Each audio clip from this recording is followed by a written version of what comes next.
Hello guys, आप लोग कैसे हैं। शिक्षा संकल्प में आप सभी का स्वागत है। आज हम आपके लिए लाए हैं हिंदी का भाग 4, जिसमें आपके पिछली कक्षा में बात किया गया था जो स्वर्गों का वर्गीकरण से संबंधित आपको टॉपिक थी, जिसमें था पहली टॉपिक थी स्वरों का वर्गीकरण में जो मुखाकृत के आधार पर स्वरों को कितने भागों में बांटा गया है, और दूसरी थी ओष्ठाकृत के आधार पर, तीसरा था उच्चारण समय के आधार पर, और तीसरा था उच्चारण स्थान के आधार पर स्वरों का वर्गीकरण। आज हम बात करेंगे व्यंजन। व्यंजन क्या होते हैं, व्यंजन के वर्णों का वर्गीकरण किस प्रकार किया गया है, उसके बारे में आज हम बात करेंगे। ये जो कक्षाएं चल रही हैं DSSB, KVS, CTET, UP TET के हिंदी के जो 30 क्वेश्चन आते हैं, आप लोग निश्चिंत रहिए, 30 का 30 इसी क्लास से आने वाले हैं, जो आपको डेली प्रोवाइड की जा रही है। आप लोग अधिक से अधिक चैनल को सब्सक्राइब करें, बेल आइकन प्रेस करें, जिससे क्लास का नोटिफिकेशन पहुंचता रहे। आइए चलते हैं। आज हम आपकी टॉपिक है व्यंजन। व्यंजन के बारे में बात करेंगे कि व्यंजन क्या होते हैं। हम आपको इससे पिछली क्लास में व्यंजन के बारे में बताए थे। आज हम व्यंजन को विस्तृत रूप से पढ़ेंगे। आइए देखते हैं व्यंजन क्या है।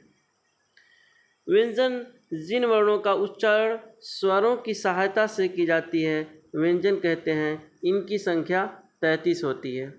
व्यंजन की संख्या जो होती है 33 होती है, ठीक है। और व्यंजन वर्णों का आज हम वर्णों का वर्गीकरण करेंगे कि व्यंजन वर्णों का वर्गीकरण किस प्रकार किया जाता है। पहला है उच्चारण स्थान के आधार पर, तीसरा है प्राणतत्व श्वास की मात्रा के आधार पर, और तीसरा है स्वर तंत्री में कंपन के आधार पर। 3 व्यंजन वर्णों का वर्गीकरण 3 भागों में किया गया है, ठीक। आइए चलते हैं आगे की टॉपिक पे। अगली टॉपिक आपकी है व्यंजन वर्णों का वर्गीकरण में उच्चारण स्थान के आधार पर हम बात करेंगे। अब देखते हैं उच्चारण स्थान के आधार पर कितने भागों में बांटा गया है। पहला आपका है स्पर्श व्यंजन। स्पर्श व्यंजन क्या होते हैं उसके बारे में हम बात करेंगे। और दूसरा है अंतस्थ व्यंजन। अंतस्थ व्यंजन क्या होते हैं उसके बारे में हम डिटेल्स में बात करेंगे। और तीसरा है उष्म व्यंजन। इस तीनों टॉपिक में आज हम बात करेंगे, जो कि ये पहली टॉपिक थी उच्चारण स्थान के आधार पर। इसके बाद 2 टॉपिक आपकी जो है प्राणतत्व और श्वास की मात्रा के आधार पर, और स्वर तंत्री में कंपन के आधार पर। इसके अगली कक्षा में हम बात करेंगे। आइए देखते हैं। पहला है आपका स्पर्श व्यंजन। हम बात करेंगे स्पर्श व्यंजन क्या होते हैं और स्पर्श व्यंजन कितने हैं, इसके बारे में आज हम बात करेंगे। जिन वर्णों के उच्चारण में मुख से निकलती हुई वायु, जो मुख से निकलती है वायु मुख के विभिन्न भागों को स्पर्श करते हुए प्रवाहित होती है, उसे स्पर्श व्यंजन कहते हैं। इनकी संख्या जो होती है 25 होती है, ठीक है। क्वेश्चन आता है एग्जाम में कि स्पर्श व्यंजनों की संख्या कितनी होती है। आपको ऑप्शन दे दिया जाएगा 25, 33, 13, 11। तो आपका करेक्ट आंसर होगा 25। स्पर्श व्यंजन से बहुत से क्वेश्चन बनते हैं, जो कि हर कॉम्पिटिटिव एग्जाम में 1 से 2 क्वेश्चन इस चैप्टर से ज़रूर आते हैं। आप लोग निश्चिंत रहिए, आप लोग डेली बेसिस पे क्लास लें, जिससे हिंदी में आपको कोई टेंशन लेने की ज़रूरत नहीं है। बस आप लोग डेली क्लास लें। आपका CTET हो, KVS हो, KVS PRT में और DSSB PRT में 20 क्वेश्चन आते हैं। 20 क्वेश्चन कहीं जाने वाले नहीं हैं। तो हम बात करेंगे स्पर्श व्यंजन। देखिए, स्पर्श व्यंजन 25 होते हैं। इसको देखेंगे 25 में कौन कौन से स्पर्श व्यंजन हैं। आपका पहला है क वर्ग। क में जो होता है, क वर्ग में क, ख, घ, अंगा। इसमें जो होता है इसे कंठ बोलते हैं। क्या बोलते हैं? कंठ। ये जो व्यंजन जो ध्वनि प्राप्त होती है इसे क्या कहते हैं? कंठ। और दूसरा है च वर्ग, जिसमें च, छ, ज, झ, इया। ये हमारे जो है तालु, तालु न है, तालु से निकलते हैं व्यंजन। इसे क्या कहते हैं? तालु, तालु से निकलते हैं। बोल के देखिए, च, तालु का उपयोग हो रहा है ना, छ, ज, झ, इया, तालु का प्रयोग हो रहा है। इसी तरह आपका है ट वर्ग, ट, ठ, ड, ढ, अड़ा। ये जो आपका ट वर्ग है ये मूर्धा से निकलता है। जो तालु और दंत के बीच में होता है वो क्या कहते हैं? मूर्धा। और त वर्ग, त, थ, द, ध, न, ये आपका हो गया दंत। ये दंत से निकलते हैं, दांतों से। बोल के देखिए, त, थ, द, ध, न। ये क्या हो गया? त वर्ग, जो कि दांतों से निकलते हैं। अब लास्ट है प वर्ग, प, फ, ब, भ, म। ये आपके हो गए ओष्ठ से। प, वो ओष्ठ का उपयोग हो रहा है ना, प, फ, ब, भ, म। ये आपके 5 वर्ग हैं जो कि इससे रिलेटेड क्वेश्चन आते हैं। इस तरह से क्वेश्चन पूछा जाता है कि गए का उपयोग, गए वर्ड जो है किस में आता है? कंठ, तालु, मूर्धा, दंत। इसी तरह आपको 4 ऑप्शन दे दिए जाएंगे, आपको आपका आंसर इसमें हो जाएगा। गए जो है कंठ के अंतर्गत आता है। ठीक है। अब पूछ लिया अड़ किस में आता है? अड़ जो आता है मूर्धा में आता है। इसी तरह एग्जाम में क्वेश्चन बनते हैं। आप लोग निश्चिंत रहिए, आप लोग डेली क्लास लें, जिससे आने वाले एग्ज़ाम में आपको कोई दिक्कत नहीं होगी। इसी तरह और हम बात करेंगे इसमें अल्पप्राण और महाप्राण क्या होते हैं। इसमें जो होता है कै का जो पहला अक्षर है, हर वर्ग का पहला अक्षर, हर वर्ग का पहला अक्षर एक क्या होगा? अल्प प्राण होता है, अल्प प्राण। और ये जो है दूसरा अक्षर जो है हर वर्ग का, ये महाप्राण होता है। और तीसरा जो अक्षर होता है ये होता है अल्प। और चौथा जो होता है महा। अब 5वां जो होता है अल्प। ठीक है। इसी तरह पहला, तीसरा और 5वां ये आपके होते हैं अल्प प्राण।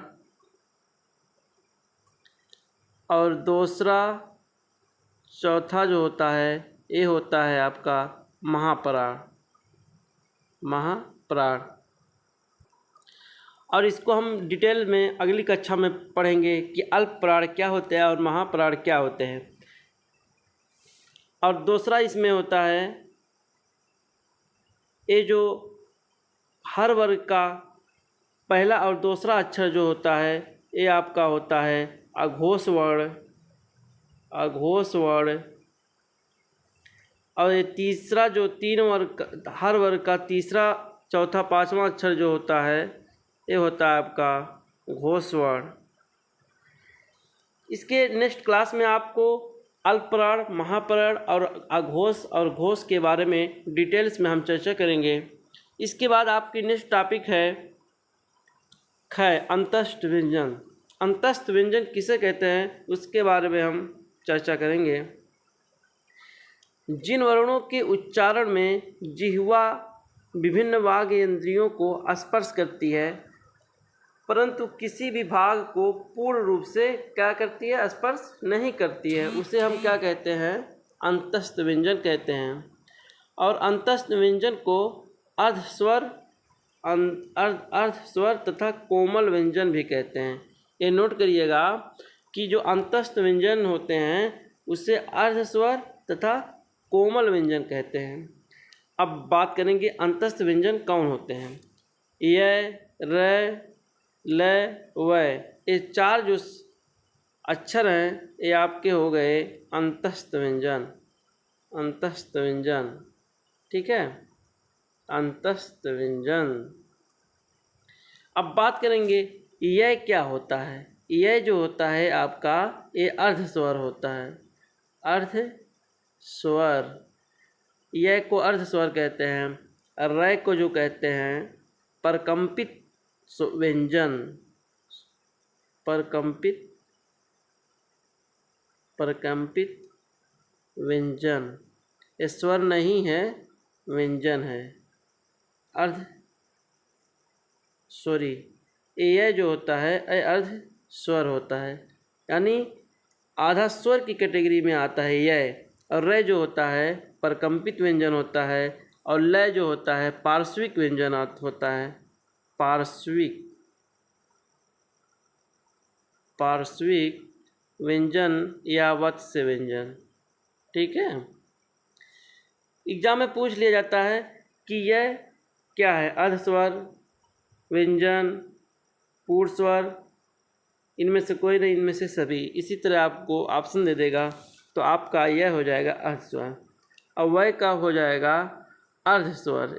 वह भी अर्ध स्वर के अंतर्गत आता है। अर्ध स्वर, यह और वह जो होता है ये अर्ध स्वर के अंतर्गत आता है, ठीक है।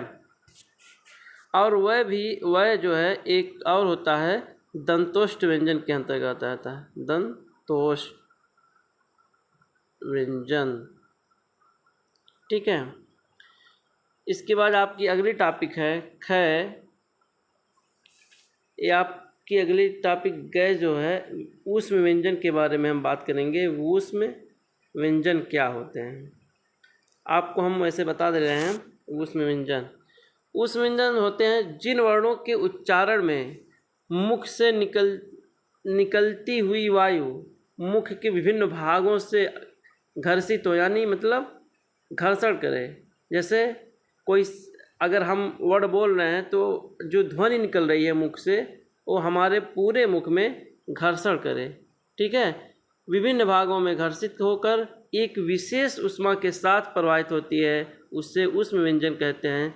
इनकी संख्या भी 4 होते हैं। कौन कौन होते हैं? श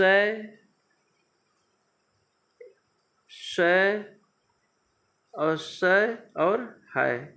ये 4 व्यंजन जो होते हैं ये आपके ऊष्म व्यंजन होते हैं, ठीक है। स का जो स्थान होता है ये कहाँ होता है? तालब में होता है।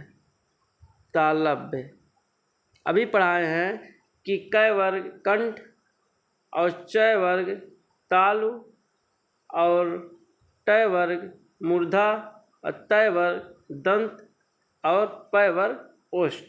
इन 5 कैटेगरी में 25 वर्ड आते हैं। इसी तरह हम जो ऊष्म व्यंजन और अंतस्थ व्यंजन भी एक इन्हीं कैटेगरी में रखा गया है। स को तालब में और बड़का स मूर्धा में मूर्धा, और स को दंत में और है को कंठ में, ठीक है। इसी तरह हम इनको डिवाइड किया गया है, ठीक है। ऊष्म व्यंजन आपको परिभाषा बताया गया और इनकी संख्या 4 होती है। हर एग्ज़ाम में 2 क्वेश्चन इस टॉपिक से आना कंपलसरी रहता है। जहाँ तक हर एग्ज़ाम में आपको हिंदी का जहाँ एग्ज़ाम हुआ है जिस विभाग में, वहाँ से वर्णमाला से 1 से 2 क्वेश्चन पूछा जाता है। आपकी ये क्लास जो है DSSB, UP TET, C TET, KVS, PRT में जो कि 30 और 20 क्वेश्चन पूछे जाते हैं आपके लिए रामबाण साबित होगी। आप लोग चैनल को अधिक से अधिक सब्सक्राइब करें, बेल आइकन प्रेस करें, जिससे क्लास का नोटिफिकेशन पहुंचता रहे। धन्यवाद। I love you.